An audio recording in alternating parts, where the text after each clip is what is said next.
कोल्हापुरी तडकामध्ये आज आपण बघणार आहोत कैरीचा गुळ आंबा। मिठाच्या पाण्यामध्ये 1 तास मी कैरी ठेवलेल्या होत्या। यातील पाणी काढून स्वच्छ पुसून याची साल काढून घ्यायची आहे आणि मोठ्या किसणीने आपल्याला किसून घ्यायचं आहे। यातील बिया मी बाजूला काढलेल्या आहेत। पॅन मध्ये 1 चमचा तूप घ्यायचं आहे। त्याच्यामध्ये 4 लवंग, 4 वेलदोडे आणि दालचिनीचे 2 तुकडे घातलेले आहेत।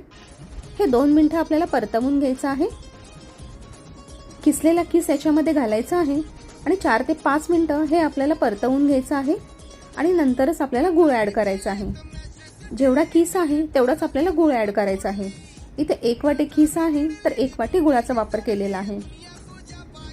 ही प्रोसेस करण्यासाठी मला इथे 10 मिनिटं लागलेली आहेत। हा गुळ आंबा जास्त पातळही करायचा नाही आपल्याला आणि जास्त घट्ट सुद्धा करायचा नाही। 10 मिनिटांनंतर याच्यामध्ये चवीपुरते मीठ आणि वेलदोड्याची पूड घातलेली आहे।